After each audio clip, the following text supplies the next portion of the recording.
When I was a teenager, around 15 or 16 years old, I lived in New York City.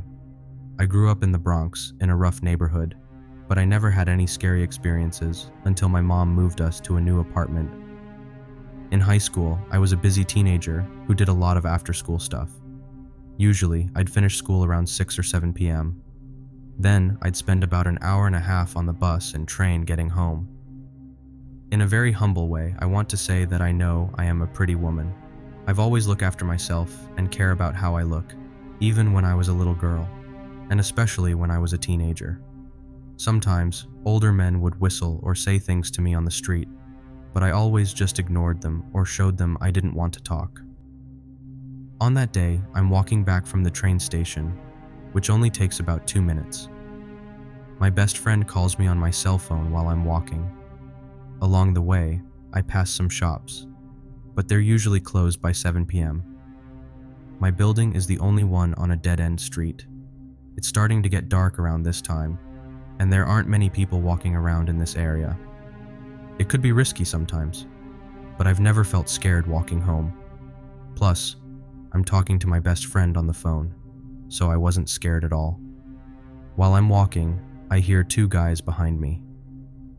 I'm not really listening to what they're saying because I'm focused on my own conversation and didn't think it was a big deal.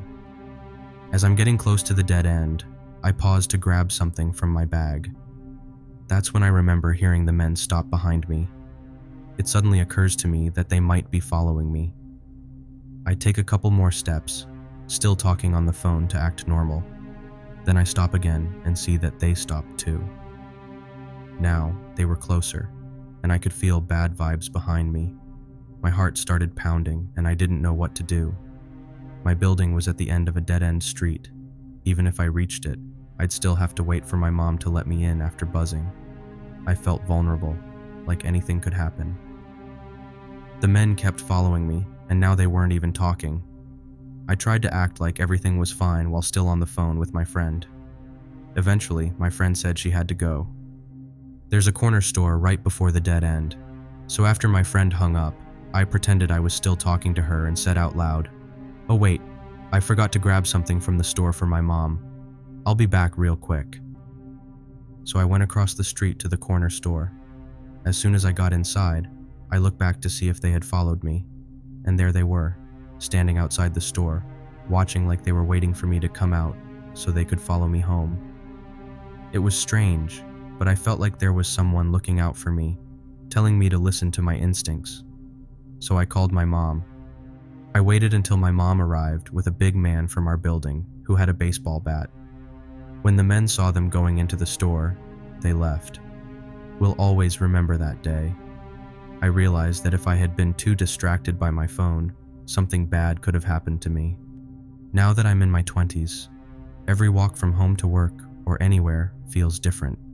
I'm always alert and paying attention to what's around me, especially when I'm on the phone. Ladies, please be careful. Don't relax your guard when you're on the phone. Stay aware of your surroundings and tell your kids to do the same. I don't know what those men wanted from me, but it could have been a matter of life or death.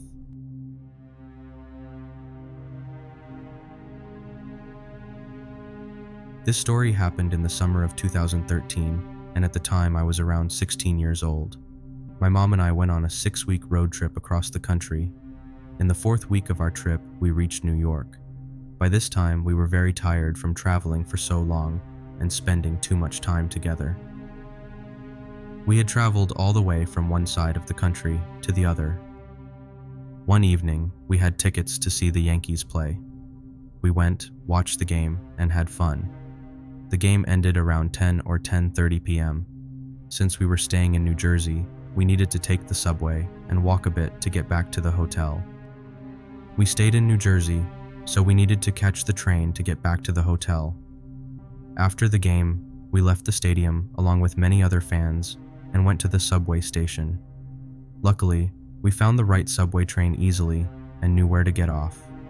When we got off the subway, we left the station and began walking to the train station. It was around 11 p.m., and there weren't many people around.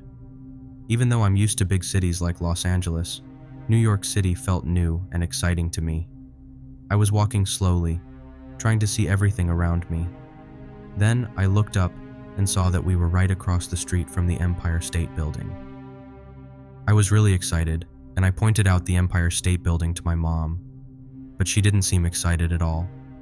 Instead, she looked really scared and told me to walk faster in a tense voice. I didn't know why she was so scared, but I listened to her and hurried up without asking any questions. Then she whispered to me, "There's a guy behind you who might try to steal your bag. If he does, just let him take it and run." I had this Angel's drawstring backpack, which was a giveaway from a baseball game, so it was obvious I was a tourist. When my mom said that, I quickly looked behind me. This really big man was just a few steps behind me, and he was staring at me very closely. He seemed like he was about 7 feet tall, and I'm only 5'8", so he looked really tall compared to me. I started walking really fast, almost jogging. Then my mom turned around and looked him right in the eyes. She started walking fast too, keeping up with me. We were getting close to a busy intersection, so we looked around to see if there were people nearby in case we needed to shout for help. I felt relieved when I saw a police car parked nearby at the corner. The guy must have seen it too, because he turned away at the intersection. When we reached the train station, my mom told me she had noticed that man following us all the way from the subway station. I was really lucky that night, with the police being there. It taught me a good lesson.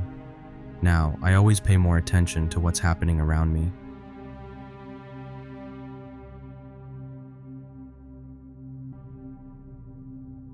My name is Kyle, and I live in an old house in Edmonton, Alberta.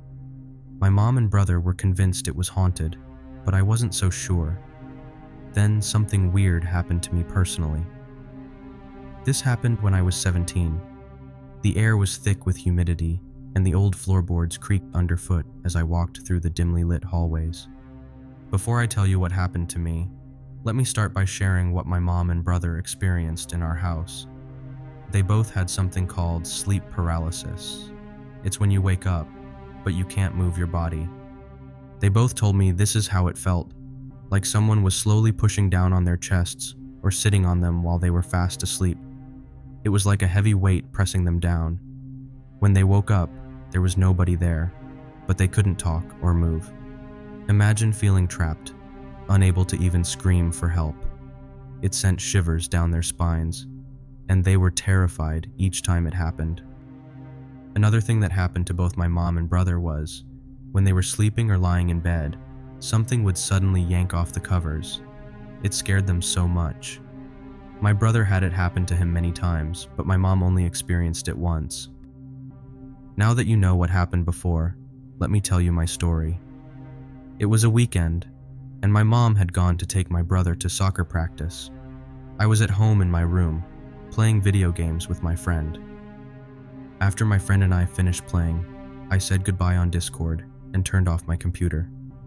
Then, I sat on my bed and opened up YouTube to watch videos from my favorite YouTubers since they just uploaded a new one. While I was lying on my bed, I heard the dishes in the sink in the kitchen down the hall start rattling. Then, I began to hear the cabinets opening and closing. I was being silly, thinking it might be my mom and brother back from soccer even though they had just left 30 minutes ago. Soccer usually takes about 2 hours. I peeked my head out my door and looked down the hall to check if it was them. To my surprise, it wasn't them. Instead, I saw a dark, misty shadow person standing at the end of the hall leading into the kitchen. I couldn't believe what I was seeing. I just stared at this thing, not able to understand what was happening. After what felt like a minute or two, I went back into my room, slammed the door shut, and sat against it. Then, I remembered my phone was on my bed. I slid over to it and texted my mom, asking her what I should do. She tells me to leave the house immediately and go stay at a friend's place until she gets back home with my brother, so I follow her advice. I peek outside my door and down the hallway to make sure it's safe. Luckily, it is. Gathering my courage and grabbing my longboard, I hurry down the hall and out the door of my house. I grab my shoes on the way and stop in the driveway to put them on. As soon as I had my shoes on, I put my longboard on the ground and started riding off, nearly wiping out in my hurry. I rode over to the friend's house where I had been playing games before everything went crazy. When I arrived, my friend let me in, and we sat down. I told him what I saw, and surprisingly, he believed me. He shared that one time when he stayed over at my house, he saw the same dark figure in the kitchen. He was waking up on the couch in the living room, which is next to the kitchen, and he saw it staring down the hall towards our rooms, including mine. He thought it was a dream since he was still half asleep and really tired, so he didn't mention it. The next day, we just carried on with our fun like nothing happened. Once my mom got home and we felt safer with more people around, we decided to go back into the house. As soon as we stepped inside, it was clear that someone or something had been there. All the dishes that were in the sink were now stacked neatly on the counter beside it, and all the cabinets were wide open, with the dishes from inside also stacked on the counter.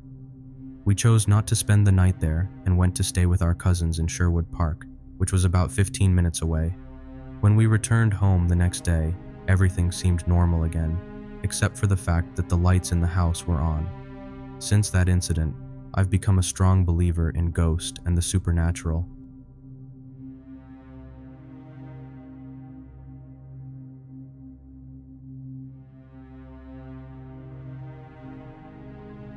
Let me tell you a little about myself.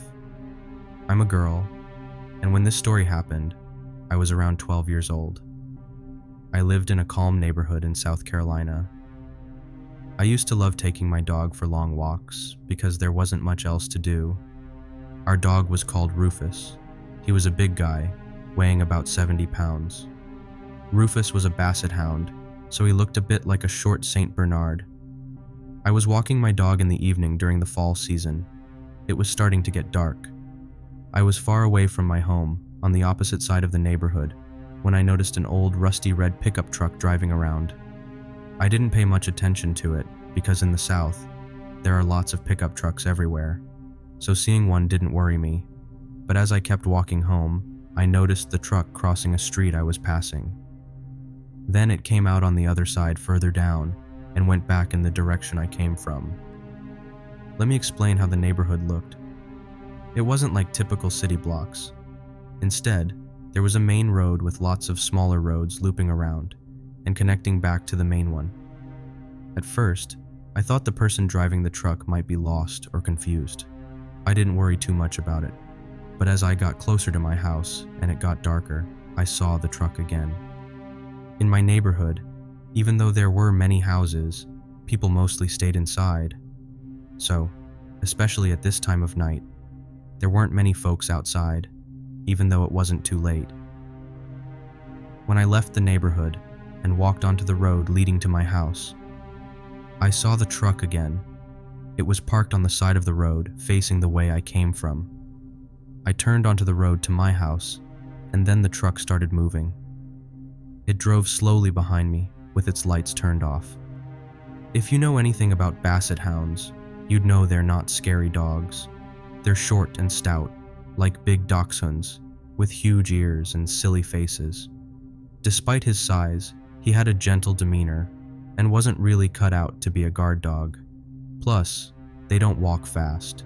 Their short legs make them kind of slow, and when they try to run, they often trip over their long ears, which adds to their goofy charm. So, as I walked with Rufus, I had to match his leisurely pace, which wasn't exactly ideal given the situation with the truck following us.